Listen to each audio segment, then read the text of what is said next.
사도신경으로 신앙 고백하심으로 11월 21일 월요일 아침 예배를 하나님께 드립니다. 나는 전능하신 아버지 하나님, 천지의 창조주를 믿습니다. 나는 그의 유일하신 아들, 우리 주 예수 그리스도를 믿습니다. 그는 성령으로 잉태되어 동정녀 마리아에게서 나시고 본디오 빌라도에게 고난을 받아 십자가에 못 박혀 죽으시고 장사된 지 사흘 만에 죽은 자 가운데서 다시 살아나셨으며 하늘에 오르시어 전능하신 아버지 하나님 우편에 앉아 계시다가 거기로부터 살아있는 자와 죽은 자를 심판하러 오십니다. 나는 성령을 믿으며 거룩한 공교회와 성도의 교제와 죄를 용서받는 것과 몸의 부활과 영생을 믿습니다. 아멘.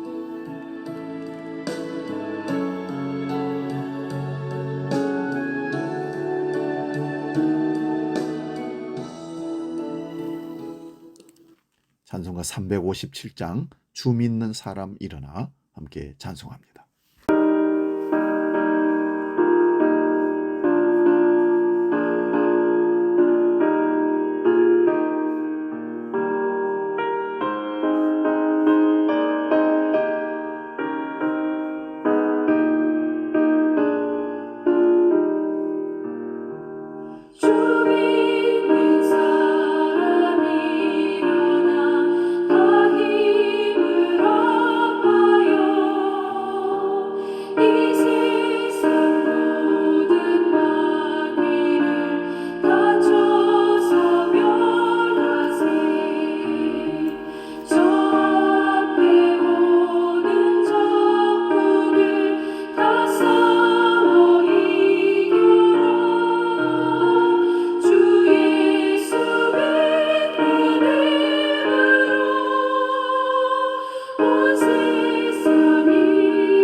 오늘 아침 우리에게 주시는 하나님 말씀 신약성경 사도행전 11장 22절에서 26절까지 말씀입니다.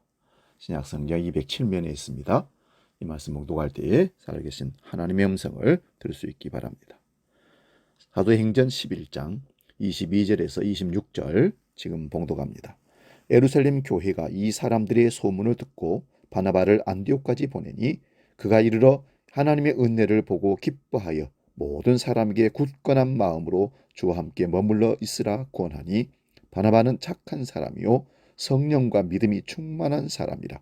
이에 큰 무리가 죽게 더하여 지더라. 바나바가 사울을 찾으러 다소에 가서 만남에 안디옥에 데리고 왔어 둘이 교회에 1년간 모여 있어 큰 무리를 가르쳤고 제자들이 안디옥에서 비로소 그리스도인이라는 일컬음을 받게 되었더라. 아멘. 봉독한 말씀으로 그리스도인 다움, 이런 말씀의 제목으로 말씀 상고하면서 은혜를 나눕니다. 다움이라는 말은 비슷하거나 같다는 의미로 무엇다움 이렇게 얘기합니다. 학생다움, 성도다움 이렇게 얘기하듯이 다움을 씁니다. 아름다움이라는 말은 외적으로 모양이나 색깔, 소리 따위가 마음에 들어 만족스럽게 느끼는 느낌, 그것을 그 뜻을 갖고 있는 것을 아름다움이다, 그렇게 얘기합니다. 이 아름다움이라는 표현은 외적인 것뿐만 아니라 보이지 않는 것을 표현할 때 더 분명하게 쓰입니다. 한 기관에서 한 사람이 가장 아름다워 보일 때가 언제인가를 조사해서 발표를 했답니다. 남성 1위, 여성은 2위가 자신의 일에 열심을 다할 때 그 사람이 가장 아름답게 보일 때라고 말했답니다. 누구든지 자신의 삶에 최선을 다해 살아온 사람은 다른 사람에게 감동을 줄 수 있는 아름다운 삶을 살게 되는 것입니다. 우리 모두가 이러한 아름다운 삶을 살아가기를 소망합니다. 우리에게 맡겨주신 삶의 자리에서 최선을 다하고 그것에 합당한 삶을 살아서 함께 있는 사람들에게 아름다운 감동을 전하는 삶이 감동이 되는 분들이 될 수 있기를 주의 이름으로 축원드립니다. 오늘 본문 말씀은 안디옥 교회가 세워진 이 얘기입니다. 복음이 이방 땅에 전하여지기 시작하고 그 복음에 이방인들이 반응하기 시작합니다. 수많은 이방인 헬라인들이 예수님을 믿기 시작했습니다. 안디옥에 그들을 위한 교회가 세워지고 그곳에 점점 사람들이 많아지게 되는 것입니다. 그곳에서 성도들이 비로소 그리스도인이라는 일컬음을 받게 됩니다. 이 말을 다른 말로 바꾸면 그리스도인 다움, 예수님처럼 예수님 같이 행동한다, 그런 뜻입니다. 이들이 그리스도의 원리를 잘 배우고 삶의 자리에서 적용하면서 그리스도인 다움을 가지고 살아갈 때 비로소 사람들이 그리스도인이라고 불러주었던 것입니다. 우리가 그리스도인 다움으로 살아가려면 그리스도인으로서의 드러냄이 있어야 합니다. 안디옥 교회 사람들이 그리스도인으로 불리었던 이유는 다른 사람들에게 분명하게 그리스도를 따르는 사람임을 보여줬기 때문입니다. 교회 안에서가 아니라 교회 밖에서 이 모습이 드러나게 되기 때문입니다. 그리스도인답다라는 말은 내가 선택하는 것이 아닙니다. 내가 스스로 그렇게 부르는 것이 아닙니다. 다른 사람에게 우리의 거룩함을 드러낼 때 그 사람들이 우리를 보고 나를 보고 너는 그리스도인답다, 저 사람들은 그리스도인답다 라고 얘기를 해주는 평가입니다. 갈라디아서 5장 16절에서 26절을 보면 육체의 일과 성령의 열매를 잘 설명하고 있습니다. 사랑과 희락과 화평과 오래 참음과 자비와 양선과 충성과 온유와 절제입니다. 성령의 열매라는 의미는 우리가 성령 안에 살아가면 당연히 맺혀지게 되는 열매를 의미합니다. 주님이 주신 은혜를 누리고 그 말씀에 순종하며 살아갈 때 우리 삶을 통해 드러나는 것, 즉 그리스도인 다움이라는 것입니다. 그것을 열매로 설명을 합니다. 그러한 열매가 우리의 삶에 가득할 때 우리는 그리스도인 다움을 가지고 아름다운 그리스도인이라고 불리어지는 것입니다. 그렇기 때문에 그리스도인 다움은 하나님 보시기에 내면적인 진실함이 있어야 합니다. 다른 사람에게 그리스도인 다움을 보이는 것, 열매를 맺는 것은 그 자양분으로부터 출발합니다. 그래서 그리스도인 다움은 하나님 안에서의 진실함으로부터 출발하는 것입니다. 우리는 습관적으로 그리스도임을 나타낼 수 있습니다. 착한 척도 할 수 있고 거룩한 척도 할 수 있습니다. 그러나 내 안에 진실함은 속일 수가 없습니다. 하나님을 속일 수는 없는 것이지요. 사람이 신앙적인 갈등을 가지게 되는 때가 있습니다. 그 때가 바로 나의 믿음의 고백과 내가 살아가는 혹은 행하는 삶이 다를 때, 괴리감이 있을 때 우리는 갈등하게 됩니다.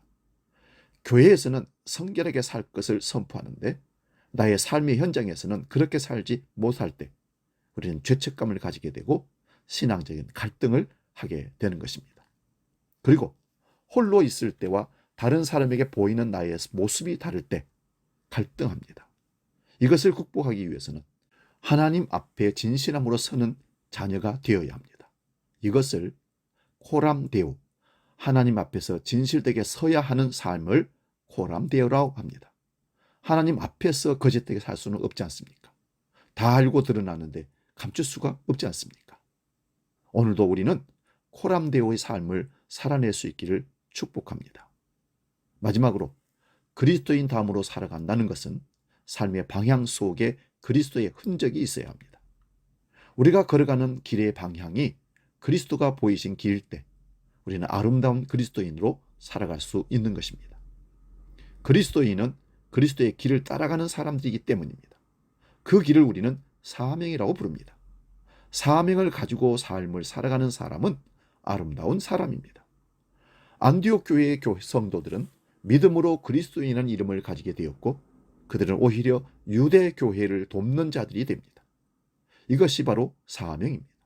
자신의 자리에서 하나님의 사랑을 전하는 것, 그것을 발견하고 사명을 위해 자신의 삶을 조정하여 나아가는 것이 그리스도인의 삶인 것입니다. 그리스도인의 아름다움이 사라지는 시대 속에서 그리스도인다움을 가지고 살아가는 이 땅에 그리스도의 가치와 영광을 드러내는 저와 여러분 되시기를, 그리스도인 되시기를 주의 이름으로 축원드립니다. 기도하겠습니다. 아버지 하나님, 그리스도와 함께 예수님처럼 행동하고 사는 것을 그리스도인다움이라고 하듯이 안디옥 교회에서 그 명칭을 받고 칭찬을 들은 것처럼 오늘날 이 세상 속에 우리가 그리스도인다움을 드러내어 하나님 앞에, 사람들 앞에 인정받는 하나님의 거룩한 백성들 되게 하여 주시옵소서. 오늘도 코람데의 삶으로 하나님 앞에서 진실하게 하나님이 성령이 우리 속에 주시는 능력과 힘으로 예수 그리스도의 삶을 재현해내는 주의 백성 다 되게 하여 주옵소서. 주기도로 함께 기도합니다. 하늘에 계신 우리 아버지, 아버지의 이름을 거룩하게 하시며 아버지 나라가 오게 하시며 아버지의 뜻이 하늘에서와 같이 땅에서도 이루어지게 하소서. 오늘 우리에게 일용할 양식을 주시고 우리가 우리에게 잘못한 사람을 용서하여 준 것 같이 우리 죄를 용서하여 주시고 우리를 시험에 빠지지 않게 하시고 악에서 구하소서. 나라와 권능과 영광이 영원히 아버지의 것입니다. 아멘.